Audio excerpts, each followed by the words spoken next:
आयुर्वेद सरस्वती भाग 137 पॉजिटिविटी वैद्य दिलीप गाडगिल। तो मैं उस केस के बारे में बता रहा था कि जिसको एक गंभीर कोलेजन डिसीज इस प्रकार का था और ट्रीटमेंट के रूप में 12 ऑक्सीफेनबुटाजोन और 26 एस्पिरिन इस प्रकार से चल रही थी।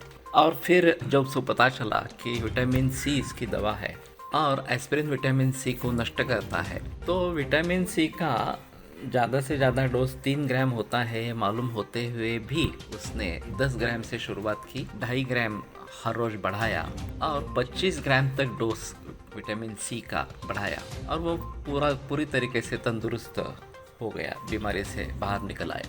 अब डॉक्टरों का कहना था कि ये खुद ही को दिया हुआ एक प्लासिबो इफेक्ट इस प्रकार के है। वास्तव में ये प्लासिबो इफेक्ट कैसे हो सकता है, जबकि उसने पूरी स्टडी करके पूरा ज्ञान लेते विटामिन सी का खुद के ऊपर प्रयोग इस प्रकार का किया था।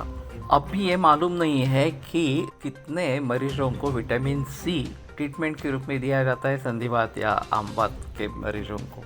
सभी का अभी भी एनाल्जेसिक्स ही दी जाती है या फिर आमवात में तो काफ़ी केमोथेरेपी वगैरह इस प्रकार की भी ड्रग्स दी जाती है, लेकिन विटामिन सी देना है इसमें, ये तो बात दूर हो गई। उसी प्रकार से यहाँ पुणे में एक प्रयोग दूसरा हुआ था जिसमें एक एलोपैथिक डॉक्टर को डिस्मेनोरिया की कंप्लेंट थी कि प्रवृत्ति के काल में बहुत दर्द होता था इस प्रकार से। तो ये पुराने ज़माने की बात है, करीबन 1937-38 इस प्रकार की।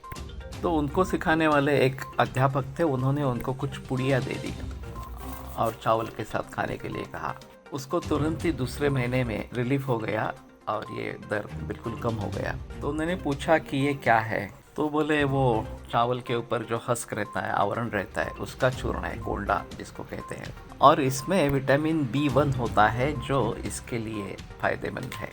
और जब चावल को पॉलिश करते हैं तो ये निकल जाता है और फिर उसका फ़ायदा नहीं होता। तो वैसे देखा जाए तो पुराने ज़माने में हाथ से चावल को ठीक करते थे, हैंड पाउंड राइस इस प्रकार को कहते थे, या हाथसड़ीचा तांदूळ ये मराठी में कहते थे, और इसमें बच जाता था। अब ये समस्या बहुत औरतों में होती है डिस्मेनोरिया करके, और एनाल्जेसिक्स लोग लेते रहते हैं, फिर भी फ़ायदा होता ही है, ऐसी बात नहीं है। उस समय ग्लैक्सो कंपनी की B1 की टैबलेट आती थी, ग्लैक्सो ने भी उसका प्रोडक्शन बंद कर दिया और फिलहाल पूरे विश्व भर में यही सिलसिला चला रहा है कि एनाल्जेसिक्स देते रहे, बाकी कुछ मत करे इस प्रकार से। आयुर्वेद के दृष्टि से तो ये वात दोष के वजह होता है और उसके लिए वात दोष की पूरी चिकित्सा करने, खास करके बस्ती चिकित्सा का अच्छा फायदा होता है। लेकिन जब तक लोगों तक ये जानकारी पहुँचे ही नहीं, तो लोगों को क्या पता चलेगा कि इसके लिए कुछ होता है, अलग बात होती है,